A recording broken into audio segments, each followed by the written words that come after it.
Here are the top stories for today, January 30, 2020.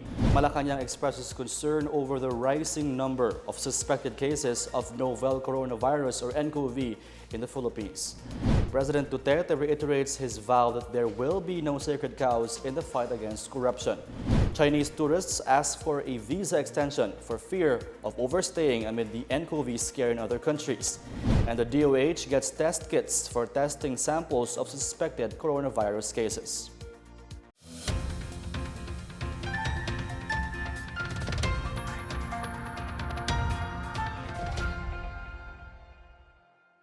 Good day, I'm Rom Dulfo. Welcome to the PNA Newsroom. Our top story, the Philippines has confirmed on Thursday its first case of the novel coronavirus. Health Secretary Francisco Duque III said the patient is a 38-year-old female Chinese national.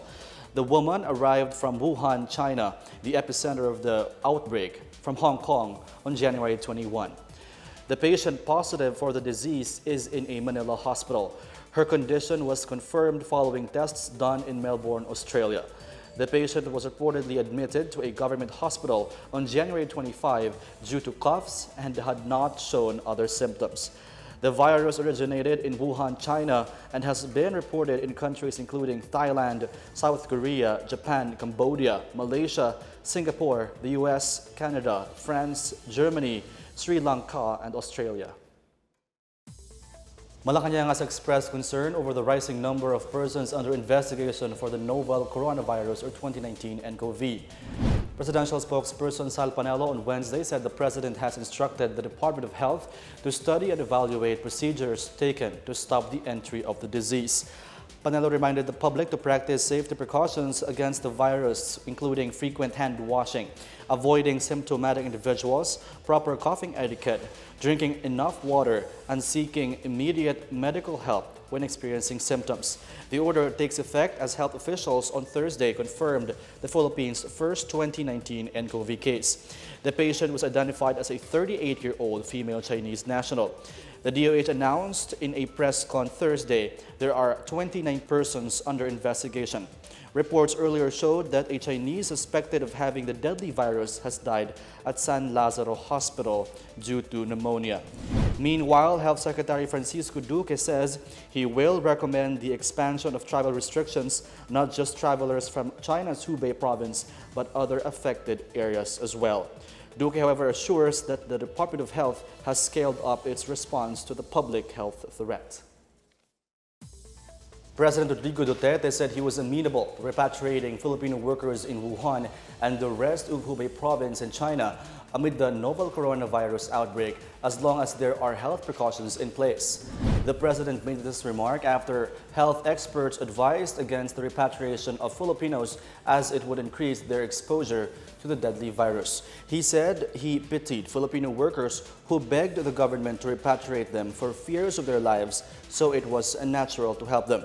The Foreign Affairs Department has expressed readiness to bring home Filipino workers subject to China's rules on disease containment, including immigration clearance and quarantine. Filipino repatriates will be subject to 14 days of mandatory quarantine based on the guidelines of the Department of Health. Meanwhile, Filipinos who wish to stay in China should heed advisories from local health authorities and cooperate with efforts to quell the further spread of n-CoV. The Chinese government assures that Filipinos in areas hit by the coronavirus or n-CoV have enough food and medicines. Meanwhile, the Bureau of Customs raises the alert against possible contamination through imported food and used clothing or ukay-ukay. More on this and other news around the metro from Joyce Goodis. Filipinos and all foreigners in areas hit by the 2019 novel coronavirus in China are assured of sufficient food and medical supply. Foreign Affairs Secretary Teddy Locsin Jr. said China is implementing all measures to stop spread of virus, including lockdown on Wuhan. Filipinos who wish to stay in China should heed advisories from local health authorities and seek proper medical care if needed. Meanwhile, the Bureau of Customs raised a heightened alert status on food and non-food imports such as used clothing or ukay-ukay coming from China and other countries with confirmed cases of the deadly novel coronavirus. The Bureau is also guarding against the entry of some exotic animals after scientists confirmed that the Mona-like disease is zoonotic or transmitted from animals. The Department of Health has yet to consult with experts to determine if nCoV can be transmitted through fomites such as clothes, utensils, and furniture. In other news, the Catholic Bishops' Conference of the Philippines on Wednesday ordered clergy members to implement precautionary measures in masses to help prevent the spread of the novel coronavirus. CBCP Secretary General Father Marvin Hias said communions must be placed on the hands instead of putting it in the mouth of churchgoers. Churches are also ordered to always ensure that the holy water in their fonts is clean. Likewise, the faithful are advised to refrain from holding hands while singing Our Father and shaking hands during the sign of peace. Bishops and priests were also ordered to pray the Oratio Imperatus starting on Sunday. For the PNA Newsroom, I'm Joyce Cudis. Many Filipinos express optimism that their life will improve in the next 12 months, according to the latest poll released by the SWS. The December 13 to 16 poll found that 48% of the adult Filipinos are optimists about their life improvement, while only 4% were pessimists who expect their life to get worse in the next 12 months. The poll results yielded a net personal optimism score of excellent plus 44, up by 3 points from September 2019's excellent plus 41. The same survey also showed that 47% of adult Filipinos are optimistic that the Philippine economy will improve in the next 12 months, while only 9% were pessimists who believe the economy will worsen. The same poll also bared that 39% of adult Filipinos are gainers because their lives improved, while only 21% consider themselves losers because their lives worsened in the last 12 months. Still to come, President Duterte reiterates his vow that there will be no sacred cow in the fight against corruption. Chinese tourists ask for a visa extension for fear of overstaying amid the n-CoV scare in other countries. More on these when we return.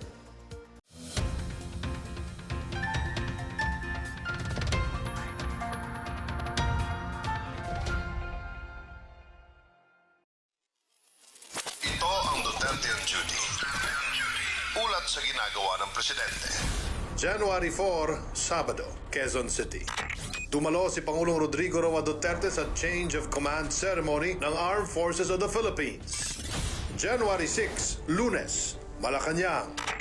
Pinirmahan ng Pangulo ang 2020 General Appropriations Act o ang 4.1 trillion national budget para sa taong 2020. Pinangunahan niya ang 45th Cabinet Meeting na ginanap sa Aguinaldo State Dining Room. January 7, Martes, Malacanang. Iginawad ni Pangulong Duterte ang Order of National Scientist Award kay Dr. Emil Javier bilang pagkilala sa natatanging kontribusyon nito sa larangan ng siyensya at teknolohiya. The whole nation owes its deepest gratitude to Dr. Javier for his promising contributions to the scientific community, particularly in tropical agriculture research and copra production. Your leadership at the Institute of Plant Breeding advanced the production of high-yielding crops and disease-resistant varieties in the Philippines and in Asia, paving the way to better nourishment and improved quality of life for our people. Sa isang interview ay sinabi ng Pangulo na nagpadala na siya ng opisyal upang siguruhin ang kaligtasan ng mga Pinoy sa Middle East sa gitna ng namumuong tensyon sa rehiyon. I have sent Secretary Mamao is a Maranao, is a cabinet member. I've sent him to both Tehran and in Baghdad, if we can make it, to talk to the leaders about the plight of the Filipino workers. Pinulong niya ang mga opisyal ng Philippine Fiber Industry Development Authority at National Irrigation Administration. January 8, Miyerkules, Malacanang. Pinanumpa ng Pangulo ang mga bagong talagang government officials. Nanumpa rin si newly appointed Supreme Court Associate Justice Samuel Garland. January 10, Biyernes, Pigkawayan, Cotabato. Pinangunahan ni Pangulong Duterte ang pamamahagi ng 58 million pesos agricultural assistance para sa mga magsasaka sa Region 12. Ako po si Secretary Martin Andanar at ito ang Duterte on Duty. Abangan sa susunod na linggo ang mga gagawin ng Pangulo.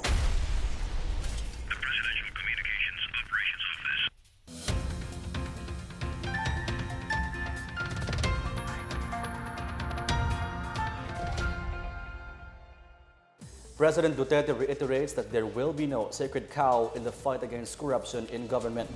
Amid his intensified crackdown on rogue government officials and employees, the president renewed his vow that he has zero tolerance for corruption. The president said there is a need to stop corruption in government, adding that getting rid of erring public workers would improve the Philippine economy. The president also said that some government agencies such as the Bureau of Customs and the Internal Revenue Bureau serve as a gateway to corruption.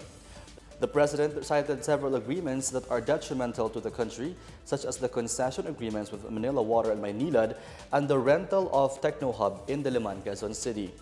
The president's statement came following the release of an article published by American business magazine Forbes, which alleged that the Philippines is becoming a more corrupt and less democratic state under President Duterte. On Sunday, Presidential Anti-Corruption Commission Chair Dante Jimenez said that contrary to Forbes' report, the president's anti-corruption drive has so far become very successful.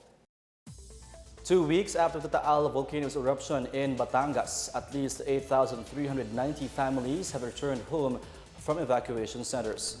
DSWD Calabarzon Director Annie Mendoza said some families are already ready to rebuild their lives after receiving enough assistance. She adds, while 274 evacuation camps were already closed as of Wednesday, about 4 new ones opened in Tanza and Noveleta in Cavite. The Disaster Response Operations Monitoring and Information Center, in its updated report, said some 35,000 families are staying in 497 evacuation centers in the region. The DSWD has sent augmentation assistance to LGUs responding to the needs of over 100,000 families who have been affected by the eruption of Taal volcano as of January 28. In business, the National Economic and Development Authority or NEDA board confirmed the approval of the MRT4 EDSA Greenways project and 6 other new projects worth 547.6 billion pesos. The MRT4 project includes the construction of a 15-kilometer elevated monorail transit system from Domingo, Quezon City to Taytay Diversion Road, Manila East Road Rotonda in Taytay, Rizal. The EDSA Greenway project involves the enhancement of pedestrian facilities around key rail stations along EDSA, particularly Balintawak, Guadalupe, Cubao, and Taft, for the first phase of the project. The NEDA board also confirmed the ICC approval of 6 other bridge and road projects. NEDA Secretary Ernesto Pernia said they intend to roll out as many of these projects as they can help ease congestion and spread growth throughout the country.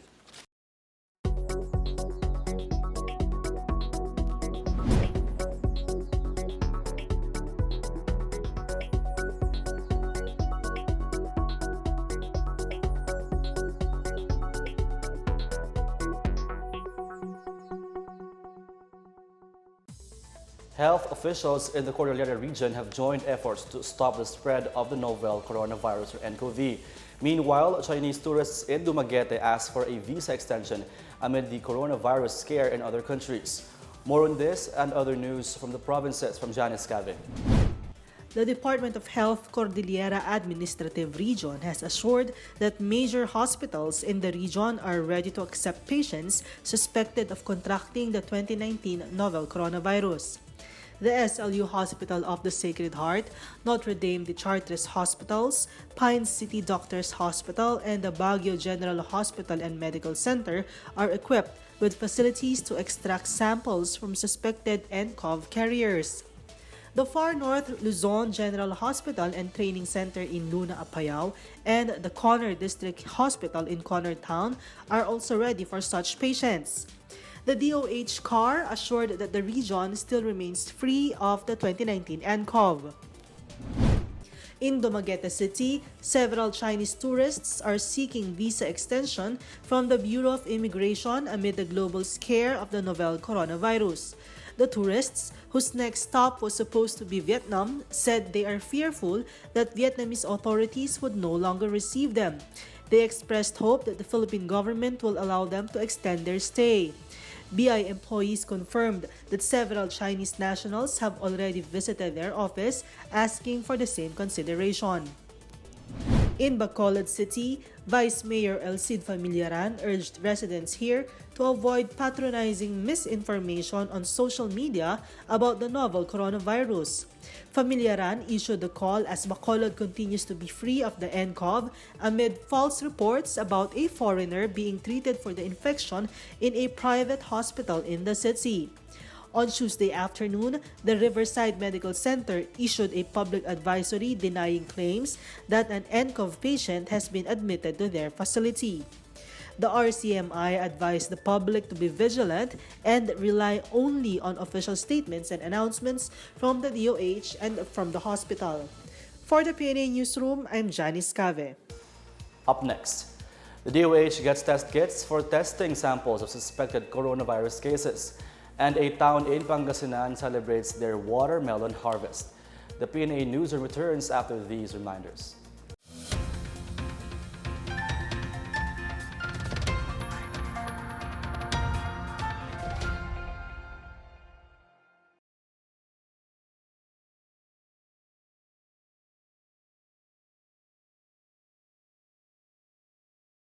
February 14, 1999 was my very first attempt. Itong last rehab ko, after I broke up with my most recent girlfriend, talagang rock bottom ako. Naranasan ko na sa tulay ako natutulog. Kailangan sa aming mga nagkaroon ng active addiction, gradual yung reintegration sa society. Kasi malayong-malayo na kami sa realidad ng society. So, para sa akin, bilib ako sa presidente kasi hindi lang ako ang nakikinabang ngayon. Dahil sa ginagawa ng presidente, namumulat ang tao tungkol sa problema ng addiction sa Pilipinas.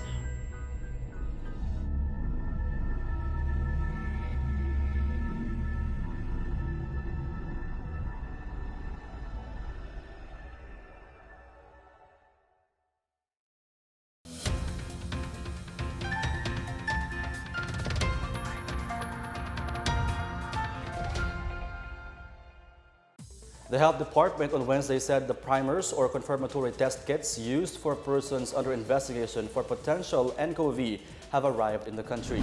DOH Undersecretary Eric Domingo reports that the Research Institute for Tropical Medicine will no longer be sending tests for confirmation to Australia because they will be able to start running the tests for the 2019 n-CoV here. Earlier, Domingo said processing time on identifying whether a person is positive of the virus would be shorter by 2 to 3 days with the use of such kits. Domingo said there are 6 pending confirmatory testing results that were sent to Australia, which the DOH expects to arrive on Thursday or Friday. 23 persons are under close surveillance in local health facilities for possible infection. Meanwhile, 4 others have been discharged as they tested negative for the virus.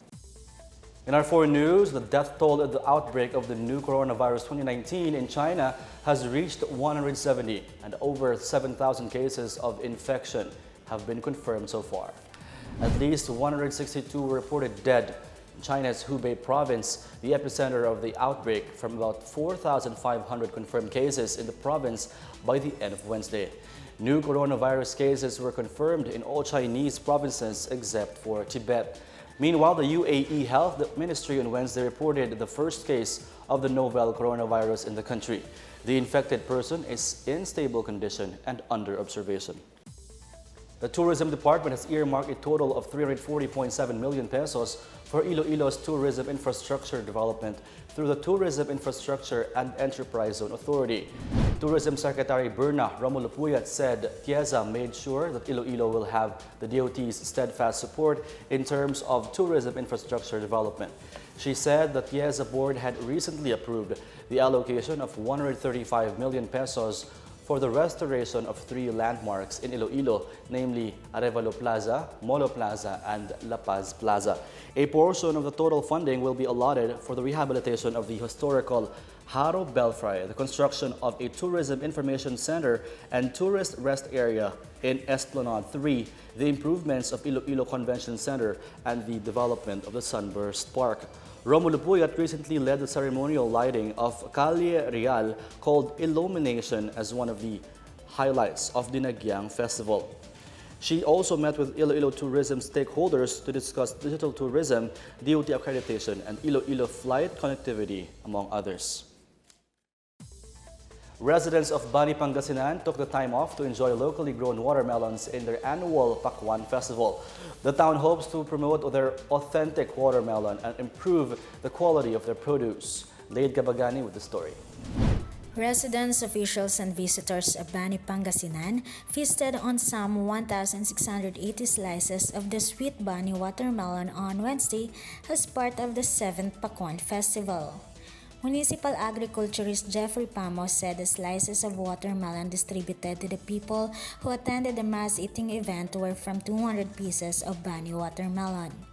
Residents say watermelon from Bonnie has a unique sweetness and crispness. Meantime, the municipal government plans to register the watermelon farmers so their products could be issued a certification of authenticity. The Municipal Agriculture Office also assists the farmers by giving them seminars and trainings on good agricultural practice, as well as providing them seeds and sprayers. Pamos said their 60 to 80 metric ton target of watermelon harvest was reached, but the monetary value already decreased due to the cold weather this month until February. The harvest of watermelons was delayed for a couple of weeks due to the monsoon rains affecting some 30 out of 100 hectares of watermelon plantation.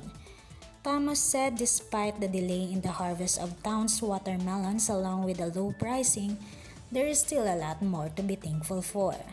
The festival runs until February 2. For the PNA Newsroom, I'm Laid Gabagani.